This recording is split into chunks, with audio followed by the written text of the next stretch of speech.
Vous devriez ouvrir grand votre cœur, ce sont de bonnes personnes. Pouvez-vous ouvrir votre cœur pour accueillir le pasteur Doug Mills?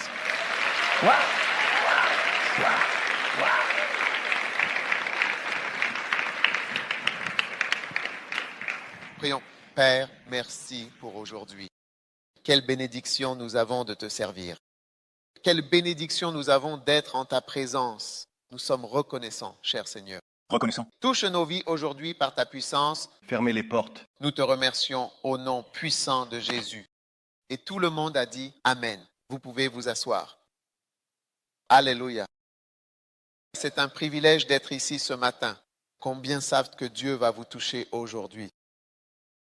Waouh! Je voudrais vous présenter quelques livres. J'ai ici un livre intitulé « Les démons et comment les affronter ». Je prêchais à ce sujet hier soir au campus principal, mais je n'ai pas eu l'occasion de présenter les livres. Donc celui-ci est un livre très important et il s'appelle aussi « Le sang de Jésus ». La puissance du sang. Il y a de la puissance dans le sang de Jésus. Amen. Et celui-ci s'appelle « Saisis l'onction ». C'est un livre vraiment très puissant, remarquable sur la manière de recevoir l'onction. Sans l'onction, tu ne peux pas faire grand-chose pour le Seigneur. Amen. Et beaucoup d'autres livres, un livre très populaire, Loyauté et déloyauté et les douces influences du Saint-Esprit. La douce influence, vous savez, le Saint-Esprit est très doux. Donc, lorsque le Saint-Esprit est présent, les gens ne savent pas qu'ils sont influencés par l'Esprit. J'ai constaté à de nombreuses reprises que j'étais conduit et contrôlé par l'Esprit, mais je ne m'en rendais même pas compte moi-même. Et le Saint-Esprit influence de nombreux aspects de nos vies. Donc, toute personne qui souhaite vraiment en apprendre davantage sur le Saint-Esprit, c'est le meilleur livre que vous devez vous procurer. Amen. Et celui-ci, c'est le livre populaire « Loyauté et déloyauté ». C'est mon livre le plus populaire, « Loyauté et déloyauté ». Et j'ai un autre livre ici sur l'onction. Je crois beaucoup en l'onction du Saint-Esprit. Celui-ci s'appelle « Les étapes vers l'onction ». Combien d'entre vous veulent que Dieu touche votre vie et vous soigne? Wow, seulement 7 personnes. Combien de personnes veulent que le Saint-Esprit touche votre vie? 16 personnes. Combien veulent que le Saint-Esprit touche votre vie? 16. D'accord. Maintenant, tout le monde le veut.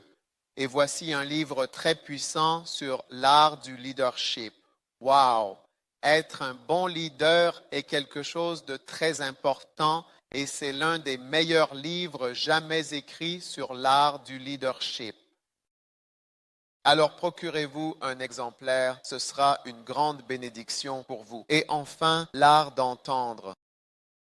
Entendre Dieu. Beaucoup de gens n'arrivent pas à entendre Dieu et vous avez besoin d'entendre le Seigneur pour pouvoir faire sa volonté. Sans entendre le Seigneur, vous ne pouvez pas accomplir sa volonté. Et lorsque vous entendez la voix du Seigneur, vous devenez surnaturel, car la Bible dit « Tous ceux qui sont conduits par l'Esprit de Dieu sont fils de Dieu ». Donc, lorsque vous commencez à entendre et que vous êtes conduit par l'Esprit, vous devenez un fils de Dieu, ce qui signifie que vous devenez surhumain.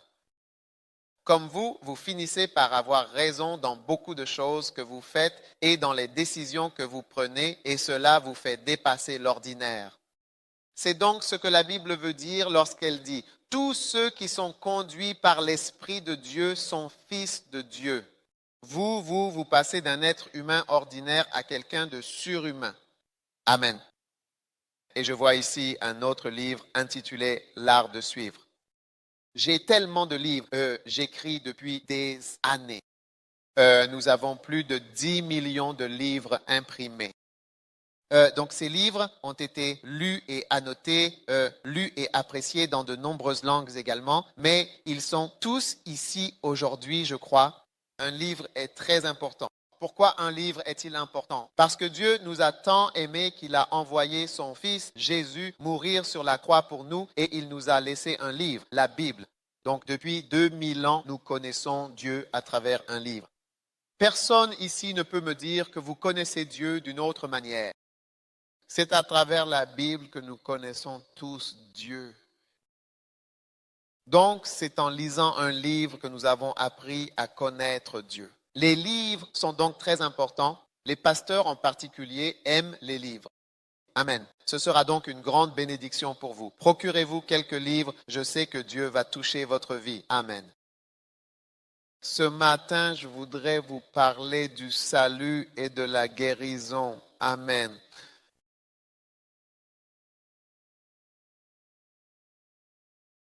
Et je vais partager avec vous une histoire très connue.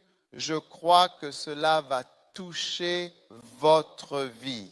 Et je voudrais que vous ouvriez avec moi, s'il vous plaît, à Luc chapitre 10. Luc chapitre 10, la parabole du bon samaritain dans l'Évangile. Alléluia. Jésus répondit en disant les paroles suivantes, un homme descendait. Ce récit se trouve dans l'Évangile selon Luc, au chapitre 10, à partir du verset 37. Il descendait de Jérusalem à Jéricho et tomba au milieu des brigands qui le dépouillèrent de ses vêtements, le blessèrent, puis s'en allèrent, le laissant à demi-mort. Par un concours de circonstances, il advint qu'un certain prêtre descendait en marchant par ce chemin précis. Et, lorsqu'il le vit, il se détourna et passa alors de l'autre côté de la route. De même, un Lévite. Arrivé à cet endroit, il le vit, puis passa de l'autre côté. Mais un certain Samaritain qui était en voyage arriva là où il se trouvait. En le voyant, il fut ému de compassion, s'approcha de lui, banda ses plaies en y versant de l'huile et du vin. Tout le monde dit l'huile et le vin. L'huile et le vin. L'huile et le vin. D'accord? Puis, il le mit sur sa propre monture, le conduisit alors dans une auberge et prit soin de lui avec attention. Le lendemain, lorsqu'il partit, il sortit 2 deniers, les donna à l'aubergiste et lui dit alors, prends soin de lui et ce que tu dépenseras de plus, je te le rendrai à mon retour. Lequel de ces 3, à ton avis, te semble avoir été le prochain de celui qui était tombé aux mains des brigands? Il répondit, celui qui a exercé la miséricorde envers lui. Jésus lui dit alors, va et toi, fais de même. Amen. Puis-je avoir un amen, s'il vous plaît? Amen. C'est une histoire que beaucoup d'entre nous connaissent, en fait, mais c'est une bonne histoire dont il faut se souvenir pour être guéri, béni et sauvé. Amen. Le premier point, c'est que, comme l'homme de Jérusalem, l'homme qui faisait le voyage de Jérusalem à Jéricho, vous êtes, vous aussi, en réalité, en quelque sorte, en train de faire vous-même le voyage de la vie. Amen. Cet homme, j'ai vu que tu es allé en Israël.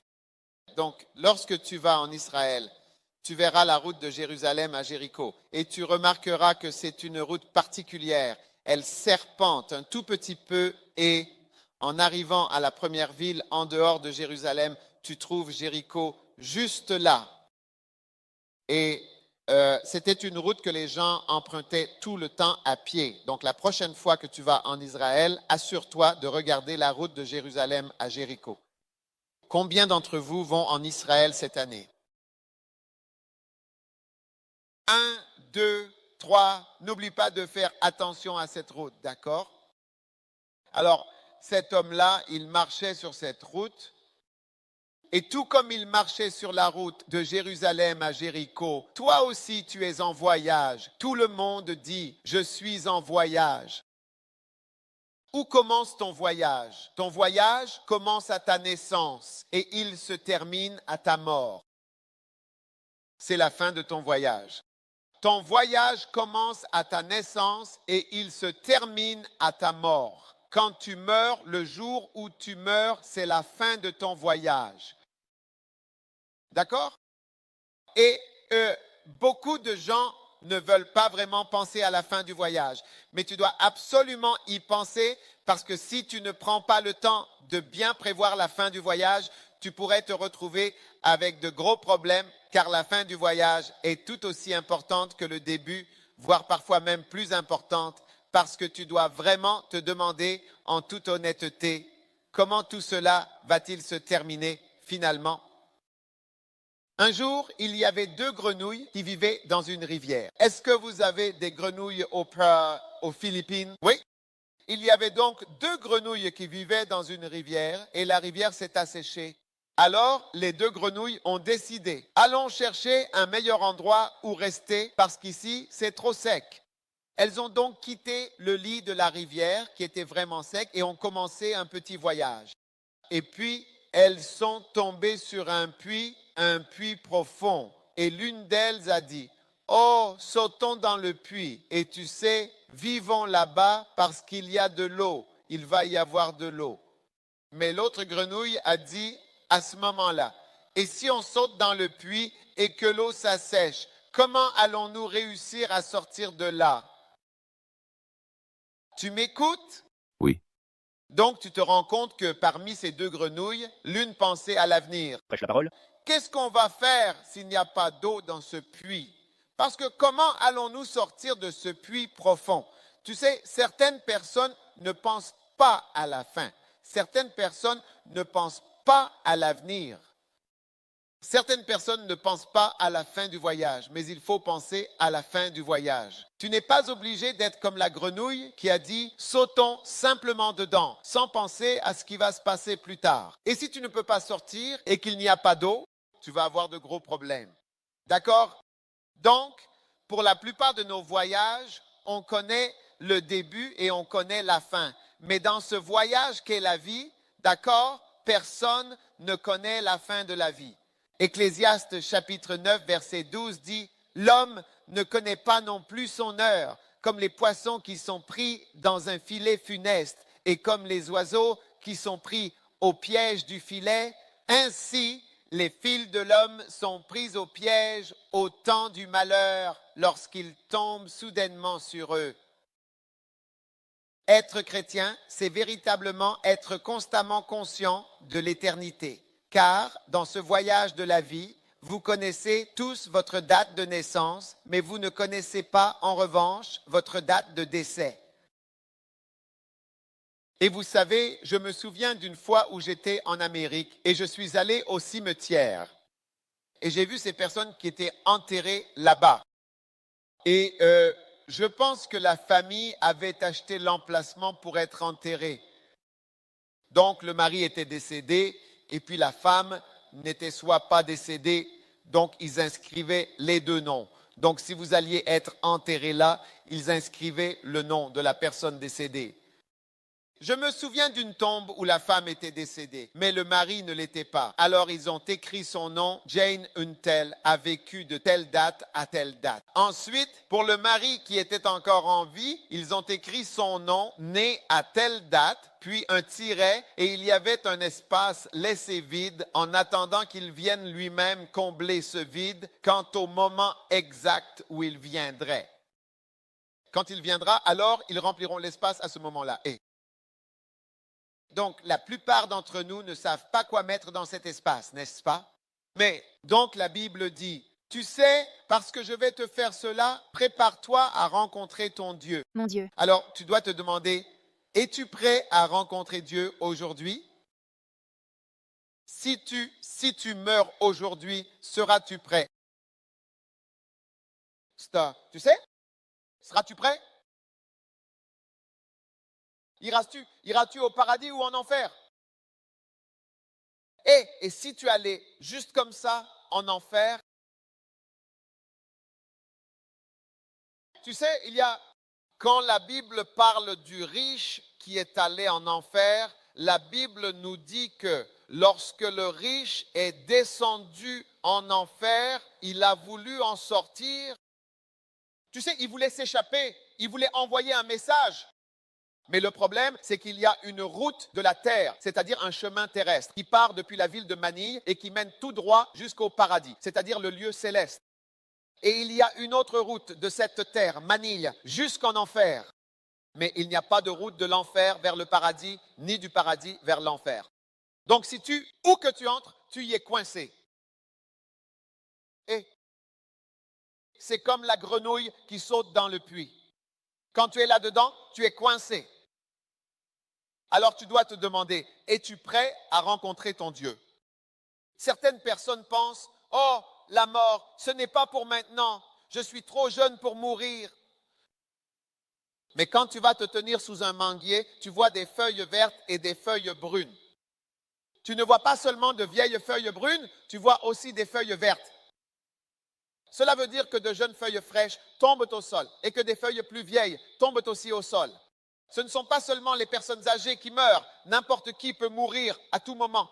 Parole. Et c'est pourquoi tu dois être prêt Amen. à rencontrer ton Dieu à tout moment. Sois toujours prêt. Et c'est pour cela que tu dois naître de nouveau. Et tu dois t'inscrire dans le livre de vie. Amen. Et tu ne peux pas te moquer de Dieu et te contenter d'être religieux. Juste venir à l'église, tu sais, je veux juste me donner bonne conscience et venir arriver en retard et repartir tôt. Juste, tu sais, combler le vide et dire, Seigneur, j'ai signé la feuille de présence, j'étais là. Tu vois? Mais il ne s'agit pas de signer une feuille de présence, il s'agit de savoir si ton nom est inscrit dans le livre de vie.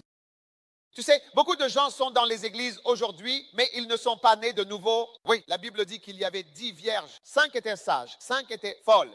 Elles étaient toutes vierges. Elles assistaient toutes au même mariage. Elles étaient toutes dans la même église. Elles portaient toutes des vêtements de vierges. Elles étaient toutes demoiselles d'honneur. Elles avaient toutes de l'huile. Elles avaient toutes des lampes. Tout le monde avait l'air pareil, mais il y avait une différence. Prêche. Et quand l'époux est arrivé, cette différence a tout changé. Et cette différence était une petite chose. C'était une vraie différence entre elles. Alors, nous pouvons être assis à l'église aujourd'hui. Tout le monde a l'air pareil. Mais il y a une différence dans le cœur et dans l'âme. C'est pourquoi c'est très important. Dans ton cœur, la Bible dit, examinez-vous vous-même pour voir si vous êtes dans la foi. Oui, tu ne peux pas plaisanter avec ça. La mort peut survenir à tout moment. Je me souviens d'une fois où je travaillais à l'hôpital. Je suis médecin. Je travaillais. La première fois que je suis allé à la morgue, vous appelez ça ici comment? Morgue, funérarium. Comment dites-vous? Morgue. Morgue, d'accord. J'étais à la morgue pour la première fois quand j'ai dû faire des autopsies en tant qu'étudiant. Je veux dire, j'ai été surpris quand je suis entré dans l'endroit parce que je pensais que je n'allais voir que des personnes âgées. Eh bien, mais j'ai vu qu'il y avait des bébés, des tout petits, des nouveau-nés, des bébés morts. Il y avait par exemple des enfants de 4 ans, de 3 ans. Il y avait des enfants de 10 ans. Il y avait des adolescents et puis il y avait des personnes âgées. Et la première personne sur laquelle j'ai pratiqué l'autopsie était une fille de 16 ans. Et je savais, alors qu'elle était allongée sur la table, elle n'aurait jamais imaginé que son parcours de vie s'arrêterait à 16 ans. C'est pourquoi la Bible dit, prépare-toi à rencontrer ton Dieu. À quoi sert-il à un homme de gagner le monde entier? À quoi cela sert-il de gagner le monde entier si au final tu perds ton âme? Non, non, non, non, non. Tu ne peux pas commettre cette erreur. Tu ne vas pas commettre cette erreur au nom de Jésus. Amen. Amen. Nous sommes donc en chemin et assure-toi d'être conscient du fait que ton voyage peut s'arrêter à tout moment. Une nuit, j'étais dans un avion en provenance du Sénégal. Combien d'entre vous ont entendu parler du Sénégal en Afrique? Vous n'avez jamais entendu parler du Sénégal? Regardez dans vos livres de géographie, vous verrez que c'est un pays, n'est-ce pas? Je quittais Dakar au Sénégal en avion. Dakar est la capitale de ce pays. J'avais organisé une croisade. Et le vol devait décoller vers 23h30 ou peut-être minuit, 23h30 dans la nuit pour la destination de Paris avec la compagnie Air France. Air France pour Paris. Donc je suis monté à bord. Le président m'a donné une voiture, la sécurité et tout, et ils m'ont conduit directement jusqu'à la porte de l'avion. Nous avons donc décollé vers 23h30 et j'étais très fatigué parce que j'avais prêché. Puis, vers 2h du matin, alors que nous volions vers Paris, il y a eu une annonce sur l'interphone et ils ont dit « Il y a-t-il un médecin à bord? Y a-t-il quelqu'un ici qui est médecin? S'il vous plaît, pouvez-vous vous identifier? Alors, à ce moment-là, je me suis dit, tu sais, il doit bien y avoir un autre médecin à bord. Ça ne peut pas être moi, parce que je suis vraiment, vraiment très fatigué. Mais après quelques annonces, parce que je dormais et que je les entendais annoncer, j'ai dû me manifester. J'ai dit, d'accord, je suis là, je suis médecin. Alors ils m'ont appelé, s'il vous plaît, venez. Et juste en face de l'endroit où j'étais assis, il y avait un homme plus âgé. Il était assis dans son siège comme ça, à côté de son fils. Son fils volait avec lui. Le fils était assis à côté de lui. Il était assis à côté de son fils. Et quand j'ai regardé l'homme, j'ai vérifié son pouls et tout le reste. Pour lui, il était mort, il était parti. Il était normal. Il a marché. Il est monté à bord. Il est monté dans l'avion, un Français. Un Français. Il est monté à bord, tout allait bien. Mais ça, c'était le jour et le moment où son vol et son voyage se sont terminés en plein ciel à 2 heures du matin. Et son fils a dit, il vient de manger, il a mangé, tout allait bien, il n'y avait aucun problème. Il a dîné comme tout le monde, nous avons tous mangé, nous, peu importe. Et puis il a cessé de bouger. Et c'est à ce moment-là que le voyage de Jérusalem à Jéricho s'est terminé pour cet homme. J'ai vérifié son pouls, j'ai vérifié tellement de choses. J'ai dit, il est parti. Mesdames et messieurs, vous devez vous demander si vous êtes prêts à tout moment à terminer votre voyage. Parce que vous connaissez le jour où vous avez commencé votre voyage, mais vous ne connaissez pas le jour où votre voyage prendra fin. Et je sais qu'aujourd'hui, vous allez être prêts parce que Dieu vous a amené à ce service afin que vous soyez prêts à terminer votre voyage à tout moment dans la gloire. Alléluia. Amen. Maintenant, alors que cet homme poursuivait son voyage, d'accord, il est tombé entre les mains de voleurs. Et c'est la nature même de notre voyage dans cette vie. Parfois, nous tombons inévitablement entre les mains de voleurs. Des problèmes. Écoutez, il n'y a personne qui soit entré dans ce voyage sans tomber dans des ennuis. Combien d'entre vous ont rencontré des problèmes depuis que vous êtes nés aux Philippines? Seulement 6 personnes ont eu des problèmes dans ce monde. Et Job chapitre 14 verset 1 dit « L'homme né de la femme a peu de jours et ils sont pleins de troubles. Il paraît comme une fleur, ce qui signifie que lorsqu'il arrive, il est si agréable, si éclatant. Puis il est coupé et il s'enfuit comme une ombre. » Wow! Alors, mesdames et messieurs, personne ne peut dire que vous ne verrez pas de difficultés dans cette vie. Et si tu as vécu au moins 12 ans, tu commences à voir des problèmes. 12 ans, je te donne juste 12 ans et tu commences à connaître et comprendre les difficultés de cette vie. La Bible dit, il tomba au milieu des voleurs. Il tomba au milieu des voleurs. La Bible dit que le diable est un voleur et que le voleur vient pour voler, tuer et détruire. Si vous faites partie de cette vie, si vous faites partie de ce monde, vous verrez des difficultés.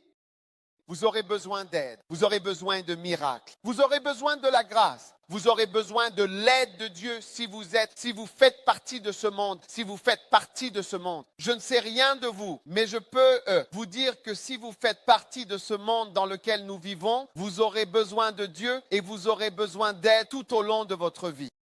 Alléluia.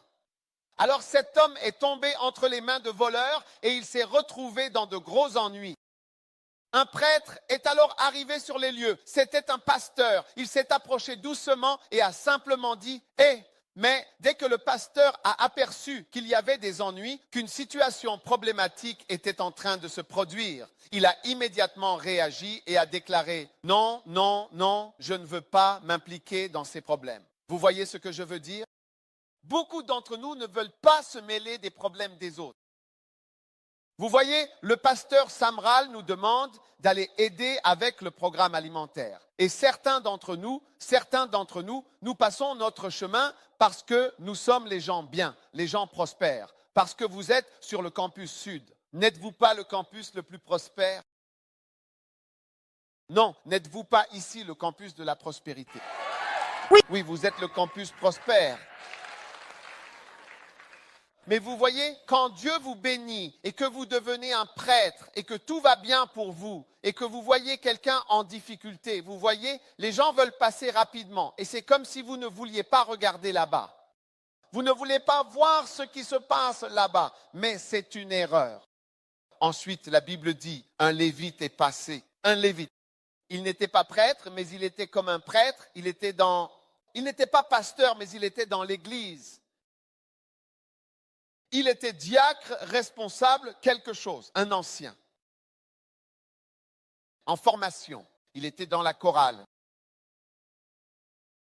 Et lui aussi est passé en disant, non, je ne veux pas m'impliquer. Les chrétiens ne peuvent pas fermer les yeux, nous ne pouvons pas fermer les yeux face aux problèmes. Les chrétiens ne peuvent pas ignorer les problèmes. Quand il y a des difficultés, quand les gens sont pauvres, c'est alors que les chrétiens doivent agir vite. Parce que Jésus est mort pour les pauvres. Oui. Il a dit, l'Esprit du Seigneur est sur moi. Il m'a oint pour annoncer la bonne nouvelle aux pauvres. Si vous ne le saviez pas, je vous le dis. Il a été oint pour annoncer l'évangile aux pauvres. Oui. Donc les pauvres sont très importants pour les chrétiens. Et puis arriva un Samaritain. Un Samaritain était un métis, comme moi. Vous voyez, je suis moitié-moitié. Moitié africain, moitié européen. Mon père vient du Ghana. Ma mère est suisse, donc je suis un Samaritain. Les Samaritains étaient à moitié juifs, à moitié moabites ou quelque chose comme ça. Un mélange, donc pas accepté comme moi. Dans beaucoup d'endroits, je ne suis pas accepté. Quand je vais en Afrique, je ne suis pas accepté comme africain.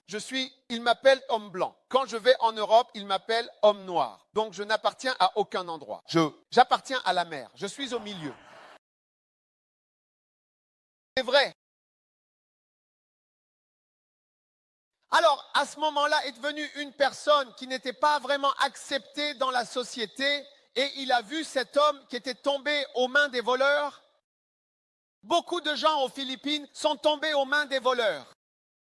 Quand je dis tomber aux mains des voleurs, cela signifie qu'ils se sont retrouvés en difficulté. Et les chrétiens, après avoir été sauvés, sont censés se lever et aller vers les 200 millions de personnes dans ce pays pour prêcher l'évangile et leur parler de Jésus-Christ. Amen. C'est pour cela que nous sommes encore ici. Si vous ne le savez pas, je vous le dis. Dieu n'a pas envoyé son Fils dans ce monde pour que vous puissiez avoir 10 maisons ou devenir millionnaire. Ce n'est pas du tout l'évangile. C'est n'importe quoi. C'est n'importe quoi. Ne croyez même pas ce genre de choses. Dieu n'a pas envoyé son Fils dans le monde pour faire de vous une personne riche. C'est des bêtises. Dieu a tant aimé le monde qu'il a donné son Fils unique afin que quiconque croit en lui ne périsse pas, mais ait la vie éternelle. C'est pour ça que Dieu a envoyé son Fils dans le monde. Vous pouvez vérifier dans votre Bible pourquoi Dieu a envoyé son Fils dans le monde. Il ne l'a pas envoyé pour rendre les gens prospères ou riches. Il veut que nous prospérions, mais ce n'est pas pourquoi Jésus est mort sur la croix. Amen. Allez, voyons. Lisez votre Bible et voyez ce qui est écrit dans la Bible. C'est donc notre devoir, après que Dieu a fait quelque chose pour vous, d'aller dehors et de dire aux autres, de montrer aux autres l'amour de Dieu et la puissance de Dieu. C'est votre travail et c'est mon travail. C'est pour cela que je prêche. Les gens me demandent, comment peux-tu être médecin? Arrêter d'exercer la médecine et devenir prédicateur. Parce que c'est mon devoir de parler de Jésus aux autres. Oui. Amen. C'est mon travail. C'est mon devoir, après que Dieu m'a montré une telle bonté. Vous savez, mais malheureusement, des personnes comme les prêtres et le lévite, ceux dont on attendrait qu'ils fassent cela, ne le feront pas, et restent silencieux et transforment le message de l'évangile en autre chose. Waouh! Mais voici venir le Samaritain. Et il est maintenant enfin arrivé avec deux précieuses choses. Il est venu et a versé l'huile et le vin. Pourquoi a-t-il versé l'huile et le vin? Parce que l'huile représente le Saint-Esprit et le vin représente le sang de Jésus. Le sang de Jésus, c'est vraiment très important. Oui, très important. Parce que le sang de Jésus a une grande signification, une signification essentielle pour nous. Parce que le sang, la Bible dit que sans effusion de sang, il n'y a aucun moyen d'être pardonné. Tes péchés ne peuvent pas être pardonnés.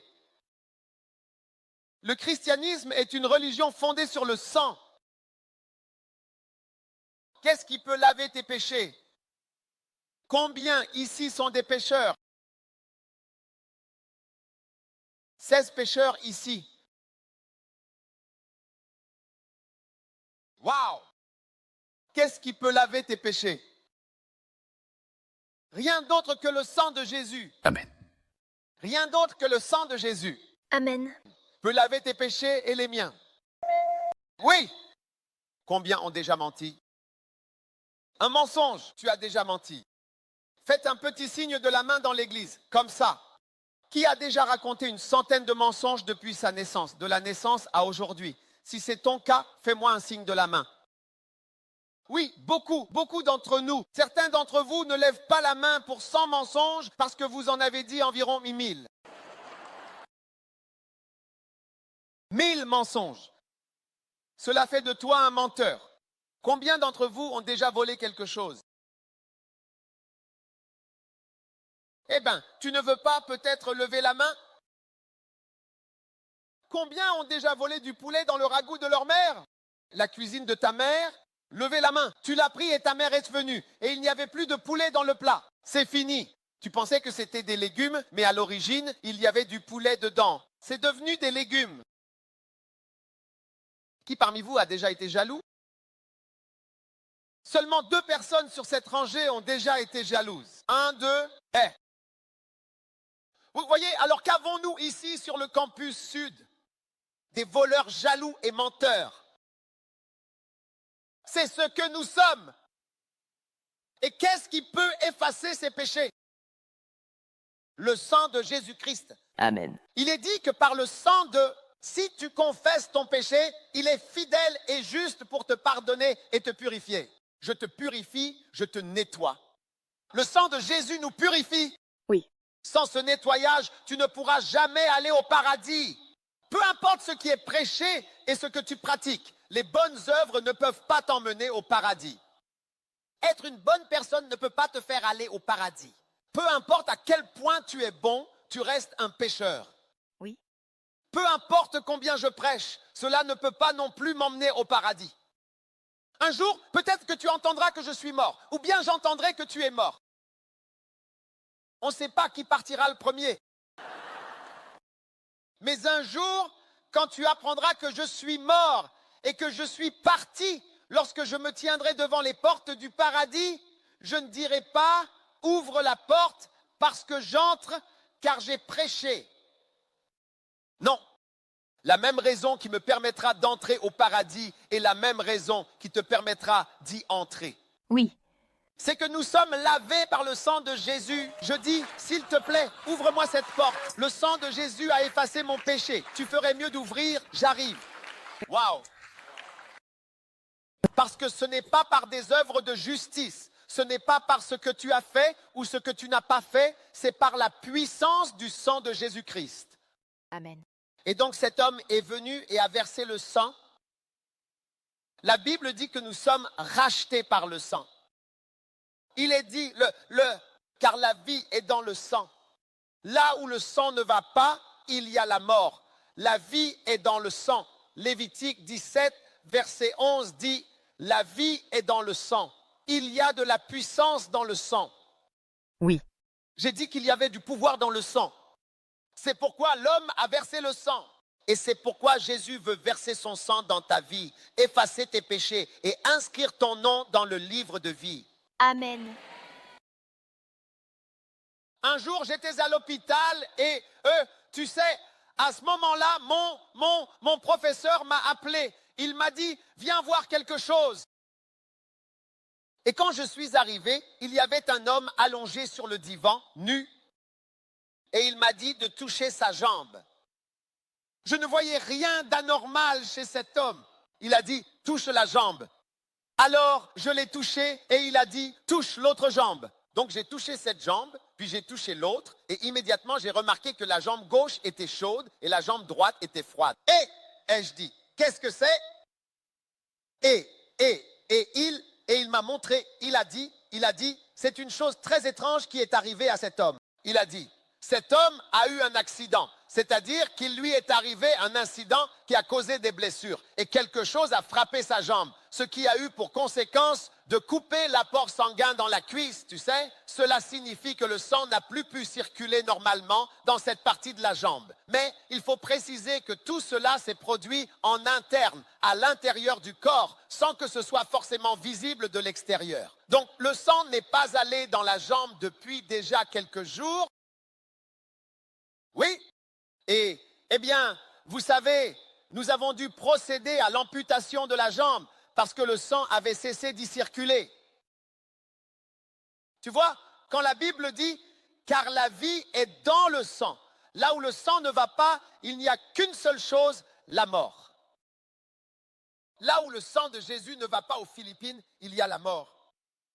Toutes les personnes là-bas ne trouveront pas Jésus, ne seront pas sauvés et iront en enfer. Il y a la mort. Là où le sang ne va pas, il y a la mort. Parce que la Bible dit, la vie est dans le sang. Amen. Le sang contient la vie. Amen. La vie est dans le sang. Lévitique 17, verset 11, la vie est dans le sang. Le sang contient la vie. Amen. Donc chez cet homme, le sang a cessé d'y aller. C'est donc comme le corps de Christ. Vous voyez que nous sommes égoïstes. Nous passons à côté de personnes qui meurent et qui ont besoin de ce sang, mais nous ne voulons plus apporter le sang. Les pasteurs ne prêchent plus l'évangile. Nous ne prêchons pas sur Jésus. Nous ne prêchons pas sur le salut. On prêche toujours sur l'argent. Waouh! Je vous le dis, et les chrétiens ne sont pas prêts à faire quoi que ce soit pour Dieu, juste à venir s'asseoir à l'église et recevoir bénédiction sur bénédiction chaque dimanche. Nous voulons juste nous asseoir et recevoir encore et encore, toujours plus. Et nous passons à côté de personnes qui sont à moitié mortes. La Bible dit, les voleurs l'ont battu et il gisait là, à moitié mort. Nous passons à côté de personnes qui sont à moitié mortes.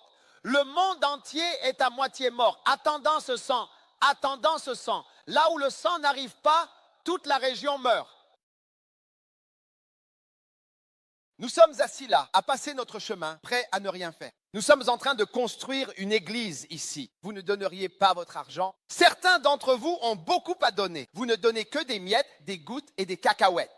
Vous ne donnez que de la petite monnaie. Alors que nous essayons de faire quelque chose pour Dieu et de construire une maison de Dieu pour que les gens puissent venir adorer, vous passez votre chemin. Vous êtes peut-être millionnaire. Vous avez tout ce qu'il faut, mais vous ne donnez que quelques gouttes.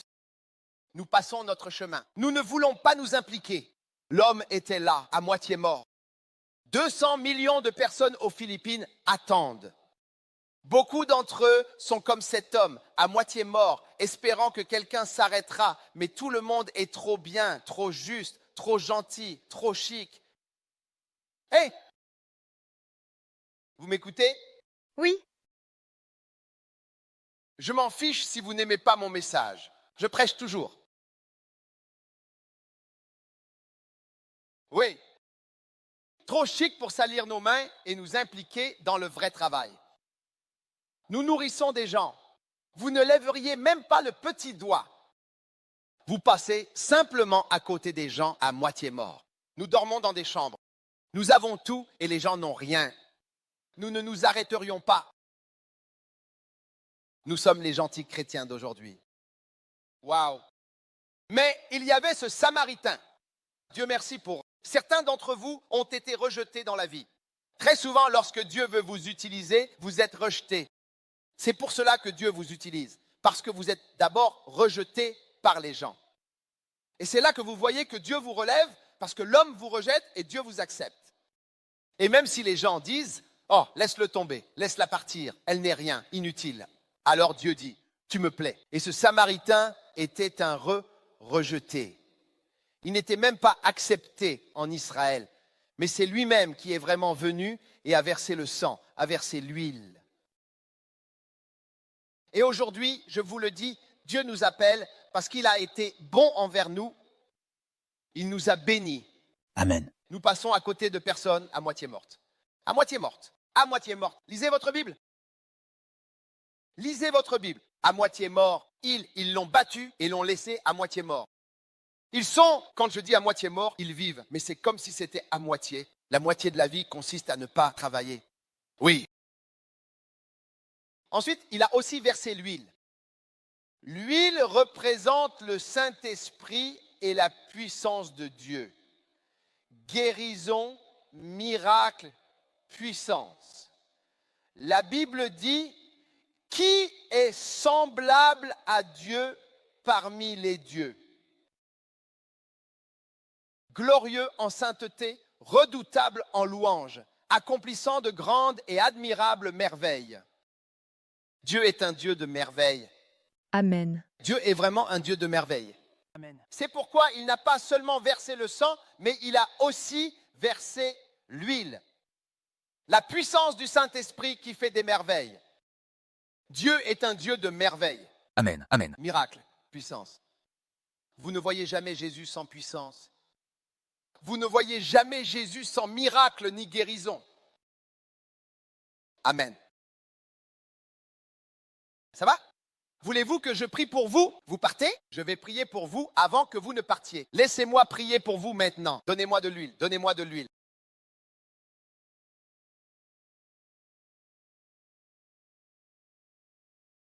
Père, merci pour la miséricorde envers cette dame. Merci pour ta puissance et l'huile. Vous voyez, je verse l'huile. Jésus a dit, la Bible dit que vous les oindrez d'huile et prierez, et la prière de la foi sauvera le malade. Père, merci pour la puissance de guérison et la miséricorde. Au nom puissant de Jésus, Amen. L'homme est venu et a versé l'huile. Alléluia. Que représente l'huile? L'huile dans la Bible symbolise et représente la puissance du Saint-Esprit. Qui est comme toi, ô Dieu, parmi les autres dieux? Qui donc est véritablement comme toi? Glorieux dans ta sainteté, redoutable et admirable en louange, opérant de grandes et merveilleuses merveilles. Dieu est un Dieu de merveilles, de miracles extraordinaires et remarquables. Tout au long du ministère de Jésus, vous le voyez continuellement servir les gens. Alléluia. L'une des personnes à qui il a servi, par la puissance de l'onction du Saint-Esprit, c'était la femme, celle qui était atteinte d'une perte de sang. La Bible dit que cette femme était, selon le récit, atteinte d'une perte de sang. Cela signifie qu'elle saignait depuis 12 ans. Vous savez, ce soir, aujourd'hui, il y a des problèmes qui nous tourmentent pendant des années, 12 ans. Mais il arrive un jour où la puissance de Dieu mettra fin à ce combat, et ce jour, c'est aujourd'hui, ce matin. Amen. Ce matin met fin à des années de lutte contre des choses chroniques et des problèmes qui ne veulent pas être résolus et pour lesquels il n'y a pas de solution. Aujourd'hui marque un jour de fin miraculeuse d'un problème, une fin miraculeuse par la puissance du Saint-Esprit, des fins miraculeuses, oui, oui. Vous savez, il y a de nombreuses années, je construisais quelque chose, un petit sous-sol dans notre église, et j'avais un ingénieur libérien. Et je lui ai demandé ce qu'il comptait faire pour résoudre le problème, et il m'a dit quelque chose. Il a dit, chaque problème d'ingénierie a une solution d'ingénierie. Chaque problème d'ingénierie a une solution d'ingénierie. Et je vous le dis, chaque problème a quelque chose qui peut le résoudre. Et je vous dis, chaque serpent, vous savez, vous pensez que les serpents sont si puissants, mais chaque serpent a quelque chose qui le vainque. Et il existe un oiseau appelé le serpentaire. Le serpentaire. C'est pour ça que vous devriez respecter vos secrétaires. Le serpentaire. Quand il voit des vipères, il leur marche juste dessus. C'est terminé. Hein? Oui. Tu vois, ce gros problème que tu as, il existe une puissance qui peut le résoudre comme ça. Populaire. C'est fini. Oui. La chose, tu vois un serpent. Tout le monde ici, quand vous voyez un serpent, vous courez. Non, vous fuyez devant les serpents ici ou vous les mangez. Qu'est-ce que vous faites? Vous courez, d'accord? C'est comme ça qu'on fait au Ghana. On court, tu sais, mais la chose dont tu fuis, il y a quelque chose qui peut simplement marcher dessus.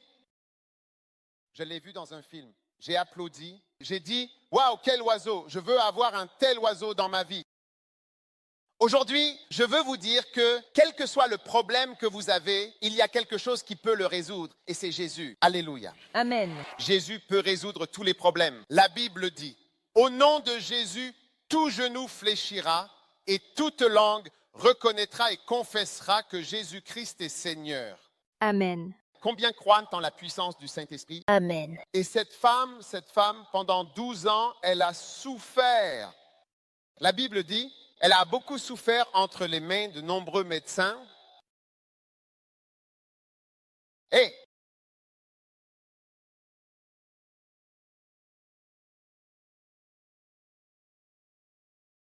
le médecin va vous dire, faites ceci. Ensuite, faites cela. Après, allez ici. Faites ce test. Apportez votre sang. Apportez vos os. Apportez vos yeux. Apportez ceci. Et différentes manœuvres. Pour un seul problème que vous avez, vous faites des allers-retours. Des allers-retours. Vous payez de l'argent. Vous payez de l'argent. Et la Bible dit qu'elle n'allait pas mieux. Aujourd'hui, tout problème de longue date, écoutez-moi, la prophétie à laquelle vous croyez est la prophétie qui s'accomplira. Je vais le redire. Je dis que la prophétie à laquelle vous croyez est la prophétie qui s'accomplira. Et je vous le dis, aujourd'hui marque la fin de l'ancien problème dans votre vie qui vous tourmentait au nom de Jésus. Ce soir, aujourd'hui, en marque la fin. Croyez-le, la prophétie que vous croyez est celle qui s'accomplira. Amen.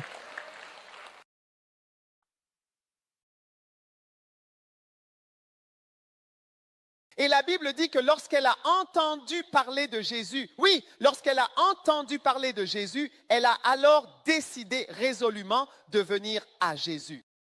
Il y avait alors des gens avec Jésus et elle est venue dans la foule par derrière et a touché son vêtement.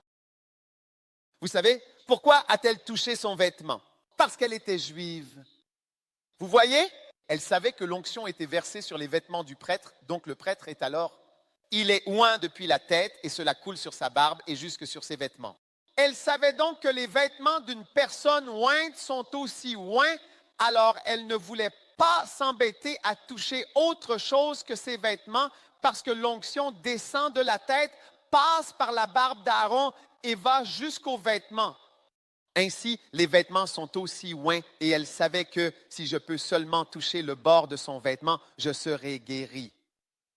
Alors elle est venue dans la foule et elle l'a touché. Et la Bible dit, et immédiatement elle sentit en elle-même qu'elle était guérie de ce fléau. Maintenant, vous voyez, les gens de foi disent qu'il n'y a pas de ressenti.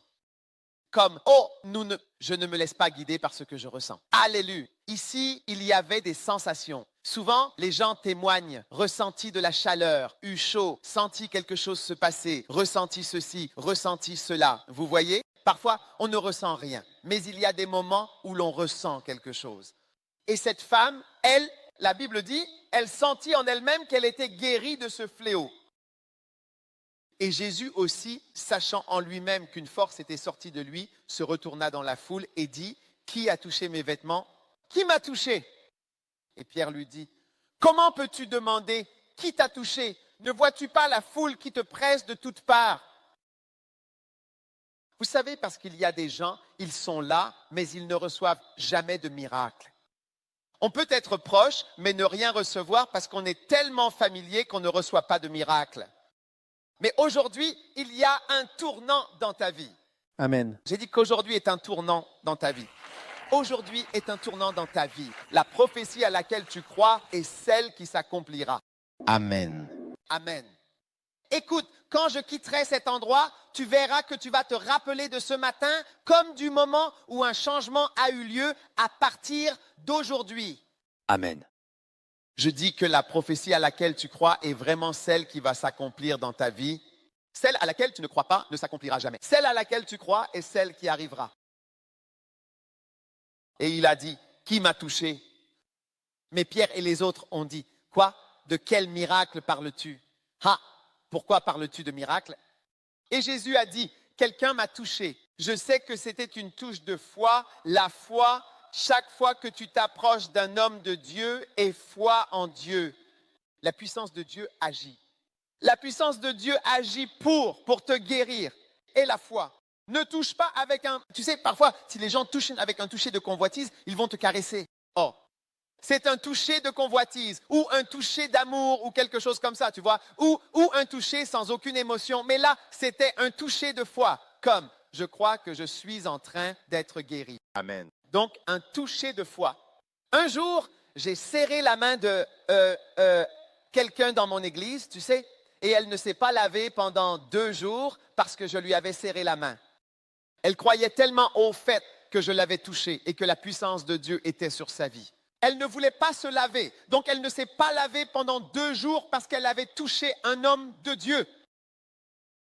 Et je ne suis pas surpris que Dieu se soit servi d'elle. Et elle croyait vraiment en ce toucher. Elle, juste la poignée de main, elle a dit, c'est tout, je suis tellement bénie. Waouh! Et puis elle s'est avancée et elle a dit, c'est moi qui t'ai touché. Aujourd'hui, c'est bien toi qui touches Jésus. Amen. Amen. Aujourd'hui, c'est toi qui t'avances et qui touches le Seigneur et qui dit, Seigneur, c'est moi la femme, c'est moi la personne qui est guérie aujourd'hui. Amen. Amen. Le crois-tu? Le crois-tu? Oui. Quelle bénédiction. Quelle bénédiction. Quelle bénédiction. Et Jésus se retourna vers elle et lui dit, ma fille, ta foi t'a sauvée. Ma fille, ta foi t'a sauvée. Ma fille, ta foi t'a sauvée. Ce que tu crois est très important. Tu sais, ce n'est pas l'argent que tu as, c'est ce que tu crois. En fait, quand tu mourras, c'est ce que tu crois qui comptera. Ton argent ne servira à rien, mais ce que tu crois sera très important. Donc ceux qui ont la foi sont ceux qui iront au paradis. Oui, donc ce que tu crois est très important. La foi est une chose vraiment précieuse. Ce que tu crois influence tout dans ta vie. C'est pourquoi Jésus disait toujours ta foi. Tu sais, ta foi, c'était ta foi. Tu sais, ce n'était pas ton argent, ce n'était pas ton école, ce n'était pas ta formation, c'était ta foi. Je veux vous faire remarquer que c'est votre foi, c'est ce que vous croyez qui vous a vraiment aidé ce matin. Amen. Et aujourd'hui, souvenez-vous, Jésus verse l'huile et le vin. Ce sont les 2 puissances, ce sont les 2 clés de puissance avec lesquelles Jésus vient à vous. Il vient avec le sang et il vient avec l'huile. Il vient pour vous sauver et il vient pour vous guérir. Amen. Alléluia. Amen. Et pour nous, ceux que Dieu a déjà touchés, c'est notre devoir de nous souvenir de ceux qui sont à moitié morts et de dire, me voici Seigneur, envoie-moi et utilise-moi. Et il ne faut pas toujours dire, me voici, envoie-le, envoie-les Seigneur, envoie-les, envoie, me voici, envoie-les, envoie quelqu'un d'autre. Non, tu dois dire, me voici, envoie-moi. Amen. Je veux que tout le monde se lève.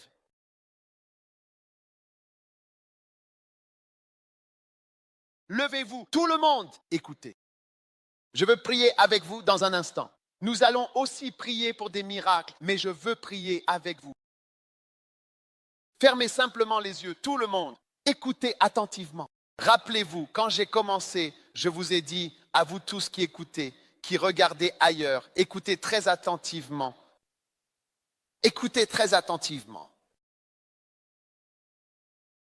Sans effusion de sang, il n'y a absolument pas de pardon. Rien ne peut effacer vos péchés.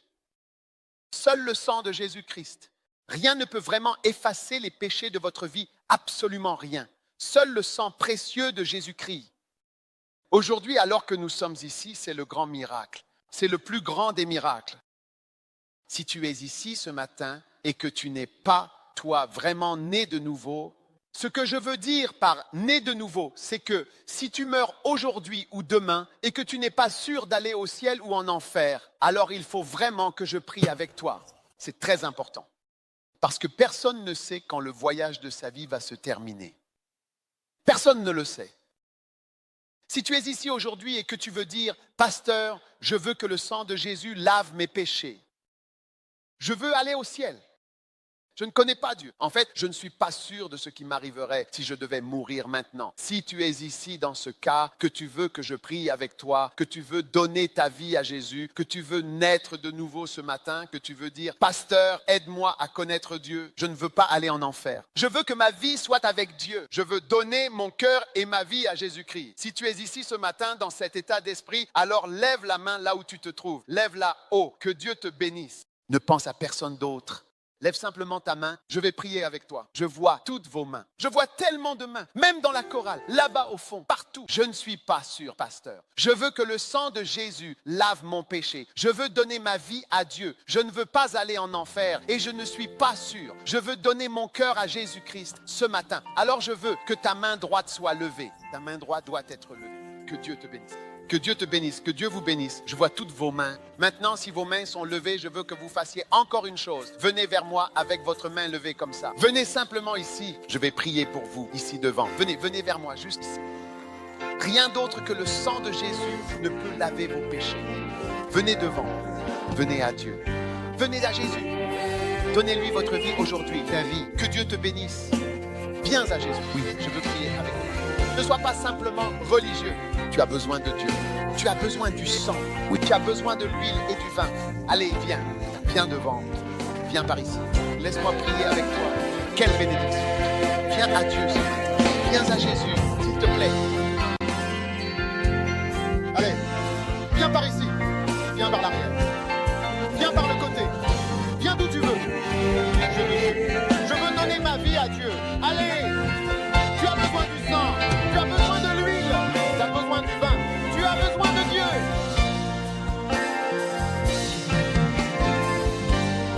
Laisse-le faire sa volonté.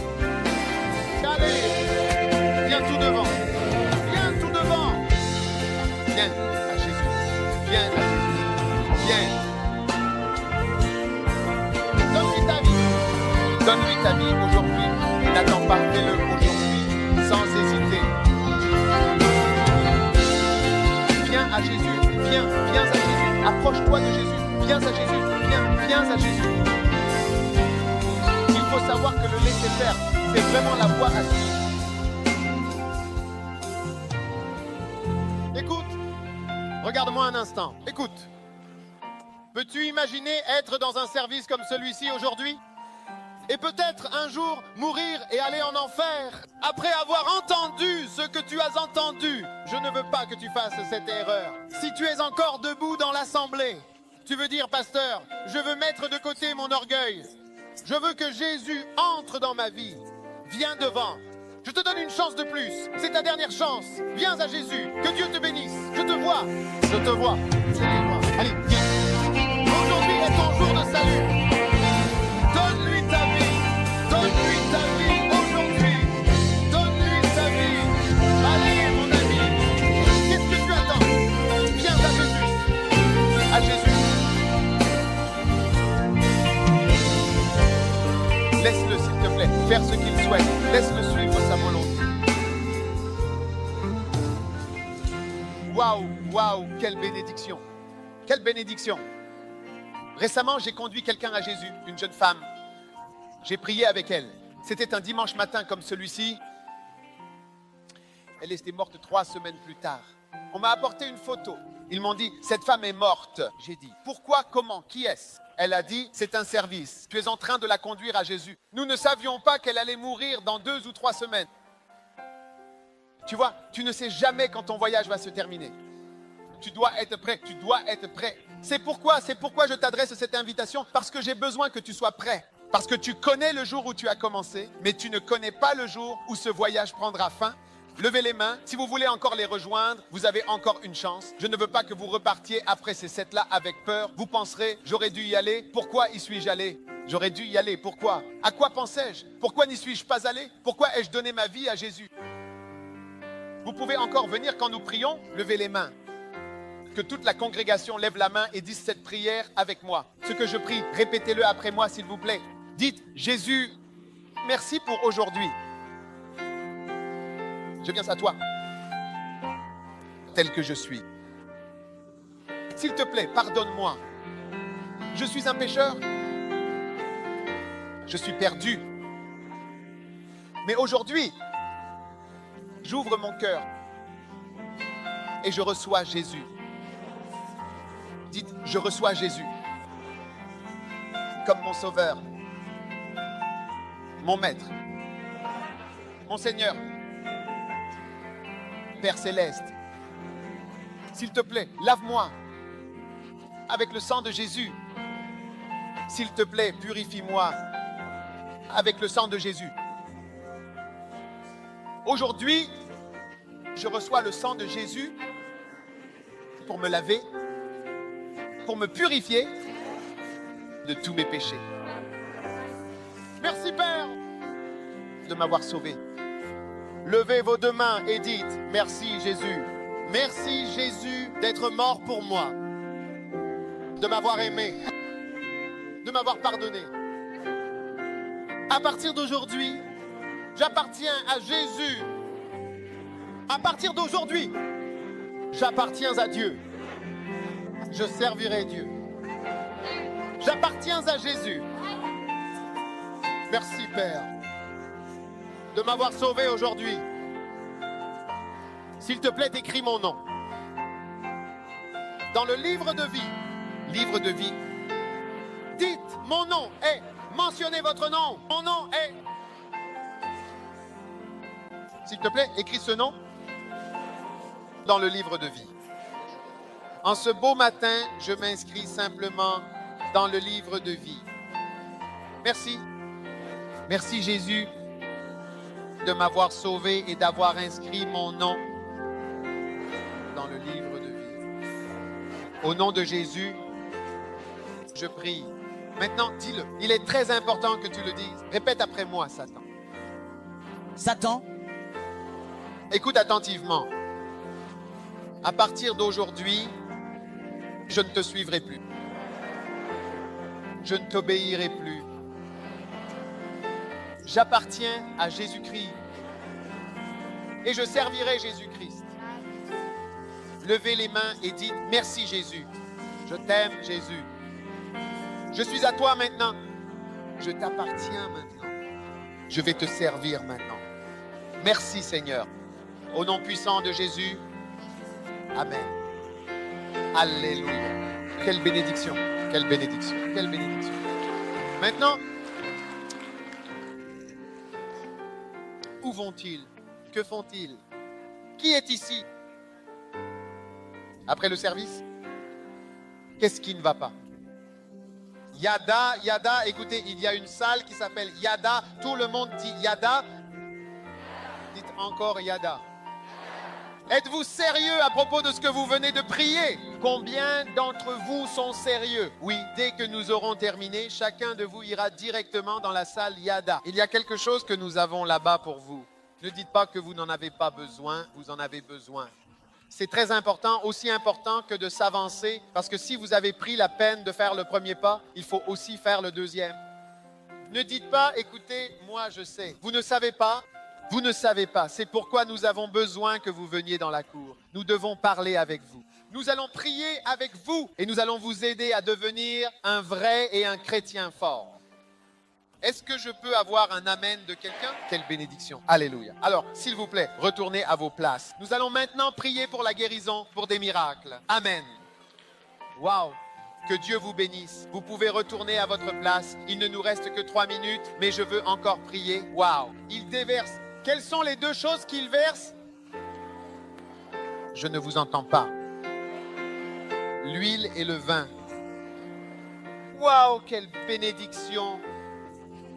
Maintenant, que tout le monde se lève. Je suis le Seigneur. Je suis le Seigneur, votre guérisseur. J'envoie mes paroles et aussi mon espoir. Et je guéris ta maladie. Je le fais.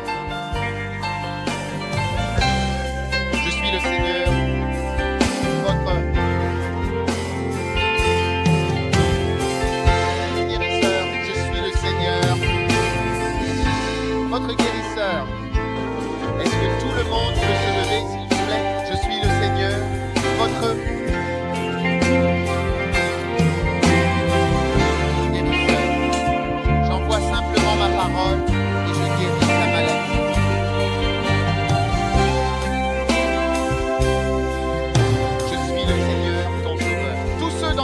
qui sont venus pour que je prie pour vous, en fauteuil roulant ou autre, venez rapidement devant de ce côté-ci.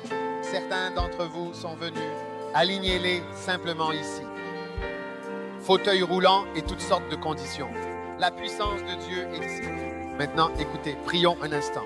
Posez votre main là où vous êtes malade en ce moment. C'est un moment de miracle. S'il vous plaît, à part ces fauteuils roulants et les personnes très très malades qui viennent ici devant, je veux que nous posions tous la main là où nous sommes malades. S'il vous plaît, il ne nous reste qu'une minute. Garez-vous juste ici. Je vais prier pour vous tous et imposer les mains sur vous. Alors aujourd'hui, c'est un temps de miracle. Alléluia. Alléluia. Waouh. S'il vous plaît, que tout le monde reste debout et que personne d'autre ne vienne devant pour l'instant. Restez simplement là où vous êtes. Restez là où vous êtes, s'il vous plaît. S'il vous plaît, restez debout là où vous êtes afin que nous puissions prier. Je veux prier maintenant. Merci. Je vais prier avec vous. Est-ce que tout le monde est là? Plus personne ne marche, s'il vous plaît. Plus de déplacement. Posez votre main là où se trouve votre problème. Si c'est votre œil, posez votre main. Écoutez, quelqu'un avec une boule au sein ou un cancer du sein est en train d'être guéri. Dieu est en train de vous toucher. Recevez-le maintenant au nom de Jésus. Posez votre main là où se trouve votre problème. Quelqu'un est aussi en train d'être guéri à l'œil. Il y a une guérison de l'œil qui est en train de se produire en ce moment. Posez votre main sur votre œil. La puissance de Dieu est ici. La puissance de Dieu. Quelqu'un ici, le médecin, vous a condamné à mourir. Mais aujourd'hui, par la puissance du Saint-Esprit, tu ne vas pas mourir. Le jour où l'on s'attend à ce que tu meurs, tu ne mourras jamais. Au nom de Jésus, Dieu prolonge ta vie. Où que tu sois, quel que soit ton problème, pose ta main là maintenant, pendant que nous prions. Père, merci pour les miracles qui sont en train de se produire. Guéris, guéris et délivre. Merci pour les douleurs qui disparaissent maintenant. Merci pour les miracles qui sont en train de se produire. Reçois ta guérison, reçois la grâce et la puissance du Saint-Esprit maintenant. Père, nous te remercions. Merci pour les anges de guérison, la puissance de guérison. Merci pour le Saint-Esprit qui agite au milieu de nous. Levez la main et remerciez simplement Dieu. Tout le monde, levez simplement la main et remerciez Dieu car il est Jésus qui guérit. Merci. Je suis l'Éternel, ton guérisseur. Vraiment, je suis l'Éternel. Oui, c'est vraiment moi qui t'ai guéri. L'Éternel, oui, c'est moi l'Éternel, je suis l'Éternel. Je prononce mes paroles. Et j'ai guéri ta maladie, oui, j'ai guéri ta maladie. Je suis l'Éternel, je suis l'Éternel. Maintenant, écoutez, fermez les yeux un instant. Quel que soit le problème que vous aviez, commencez à vous examiner, vérifiez-vous. Disons que vous aviez une douleur, commencez à bouger. Si vous ne pouviez pas voir, ouvrez les yeux.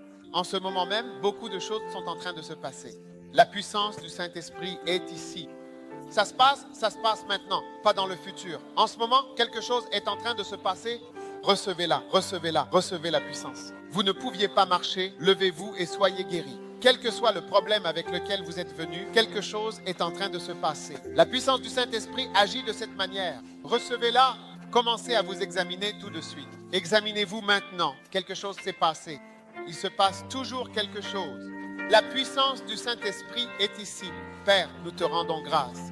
Nous te louons pour les miracles, les guérisons qui ont lieu en ce moment même, au nom puissant de Jésus-Christ.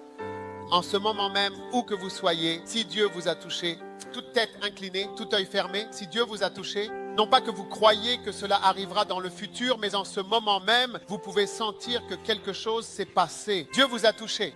Si vous êtes ici, vous pouvez bien sentir que quelque chose s'est passé. Et peut-être même que vous avez été guéri hier ou à un autre moment. Mais vous pouvez constater qu'il s'est passé quelque chose dans votre vie. Levez votre main droite comme ceci. Dieu vous a touché. Non pas que vous croyez que cela arrivera dans le futur. Mais en ce moment, vous pouvez sentir que quelque chose s'est passé. Levez la main ainsi, venez vers moi. Venez à l'avant. Si Dieu vous a touché, levez la main comme ceci et venez. Viens ma chère, viens, n'aie pas peur. Tu peux vraiment sentir qu'il s'est passé quelque chose. Tu dois venir vers moi très rapidement. Je vais prendre seulement 1 ou 2 témoignages. Si Dieu t'a touché, tu ne pouvais pas entendre, tu peux entendre. Tu ne pouvais pas voir, tu peux voir. Tu avais mal, la douleur est partie. Maintenant, viens vite. Tu as levé la main comme ceci. Dieu t'a touché. S'il te plaît, viens vite. Nous n'avons qu'une minute. Applaudissez-les en venant. Que Dieu te bénisse, ma chère. Viens. Waouh, merveilleux, merveilleux. Tellement de miracles ce matin. Tellement de miracles ce matin. Sévère, dis-moi. Douleur estomac depuis 3 jours. Cette dame Forte douleur à l'estomac, difficile de bouger. ne pouvait pas bouger. La douleur est partie. La douleur est partie. Qu'est-ce qui s'est passé? Dis-moi. 3 jours. 3 jours, c'est parti. Parti? Oui. Merci Seigneur pour ta puissance ce matin. Offrez au Seigneur une puissante ovation. Qu'est-ce qui s'est passé? C'est une forte douleur au dos. Maintenant, c'est complètement parti. Tout est parti. Tes douleurs. Ici. Père, merci pour ta guérison. C'est une spondylose de la colonne vertébrale. Père, merci pour ta puissance qui est en train de guérir cette dame au nom puissant de Jésus. Amen. Ici, nous avons des brûlures d'estomac très fortes et des douleurs abdominales depuis très très longtemps. Oui, depuis très très longtemps. Depuis des années déjà. Mais maintenant, je sens que Dieu m'a touchée. Pourquoi ne pas offrir au Seigneur une puissante ovation d'applaudissement? La douleur, les brûlures d'estomac sont guéries aujourd'hui. Croyez-vous au miracle? Des choses merveilleuses se produisent. Une dame est ici. Vous êtes guéri à la poitrine. Même sans venir, vous êtes guéri. Est-il arrivé à la dame? Arthrite du genou, marinite allergique, et je me sens très bien maintenant en particulier. Je remercie le Seigneur de m'avoir guéri. Merci Seigneur, je te loue Seigneur. Merci. Venez par ici, venez par ici. Waouh! Cette dame avait des douleurs. Quel était votre problème? Dites-nous. Puis-je parler en tagalog? Oui. J'avais une maladie. L'arthrite, le doigt taresso, j'avais du mal à fermer et ouvrir la main, et aussi mes pieds. Mon genou avait aussi de l'arthrite. J'ai une rhinite allergique, une lapotis et du diabète. Mais maintenant, je ne tousse plus. La douleur à mon genou a disparu. Je peux fermer mes doigts. Alors, merci. Merci beaucoup, Jésus-Christ. Je peux fermer mes doigts. Merci Jésus. Je peux plier mes genoux sans ressentir de douleur. Merci. Seigneur. Nous te louons, Seigneur. Quelle bénédiction, Père. Merci pour ta puissance au nom puissant de Jésus. Offrez une grande ovation au Seigneur. Quelle bénédiction ce matin. La puissance du Saint-Esprit est ici. Venez, cette dame. Qu'est-il arrivé à elle? Douleur à la poitrine. Douleur poitrine. Leur poitrine. Maman, racontez-nous tout. Que s'est-il passé? D'accord? Douleur à la poitrine, problème cardiaque. D'accord. Tout le monde dit d'accord? Tout le monde posez la main sur votre cœur et dit c'est bon maintenant, je vais bien maintenant. J'ai reçu le sang et j'ai reçu l'huile. J'ai reçu le sang et l'huile. L'huile et le vin. Au nom de Jésus, recevez-le maintenant. Alléluia. Merci Jésus. Cette dame a un témoignage.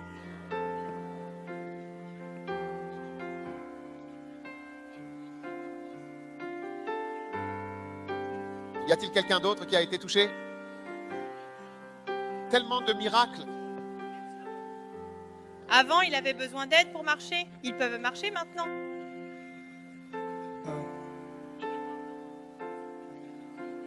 Tu peux marcher tout seul?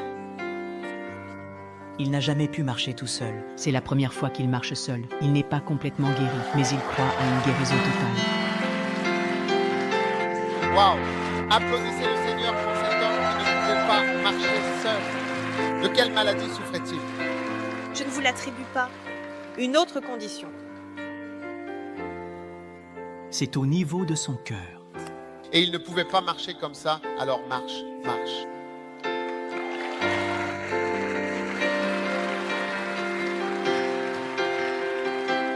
Cet homme a été touché par la puissance de Dieu. Ah, de toute façon, nous n'avons pas le temps. Je voulais vous dire, vous savez, une fois je suis allé quelque part où il y avait des fauteuils roulants comme celui-ci. La personne s'est levée, c'est tout. Elle a dit, je ne pouvais pas me lever, mais maintenant je peux me lever. À la fin des 3 jours, elle marchait seule jusqu'à l'église et son mari n'y croyait pas. Dieu a donné sa vie à Christ parce qu'il a dit à sa femme, maintenant je vois que ton Dieu est réel. Waouh, c'est un miracle puissant. Tends ta main vers toutes ces personnes et je veux simplement prier pour elles.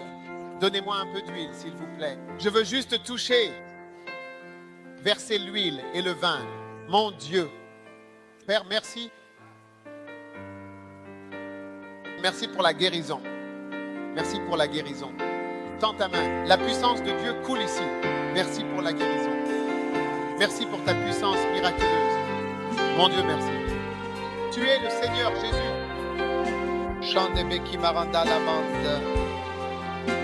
Regardez cette dame, elle est debout, accident vasculaire cérébral, elle est sous oxygène, elle a une sonde nasogastrique. La puissance de Dieu la touche. Père, merci pour la guérison. Miséricorde. Au nom de Jésus, au nom de Jésus.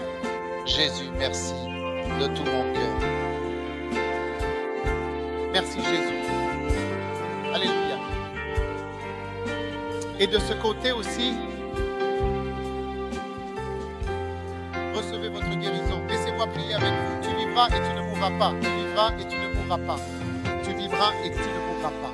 Au nom de Jésus, tu vivras et tu ne mourras pas. Je déclare et j'annule toute sentence de mort sur ta vie. Tu vivras et tu ne mourras pas par la puissance du Saint-Esprit. J'enlève les ténèbres, la tristesse et la peur.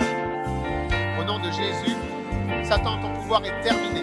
Ton pouvoir est brisé aujourd'hui. Au nom puissant de Jésus. Merci Jésus. Avancez, avancez. Merci Seigneur pour ta bénédiction et ta guérison. Au nom puissant de Jésus. Au nom puissant de Jésus. Au nom puissant de Jésus. Merci infiniment Seigneur. Merci infiniment Seigneur. Merci infiniment. Menkesindo lomba satamba baba. Jésus. Nous te louons. Nous te louons. Nous te louons. Au nom puissant de Jésus. Amen.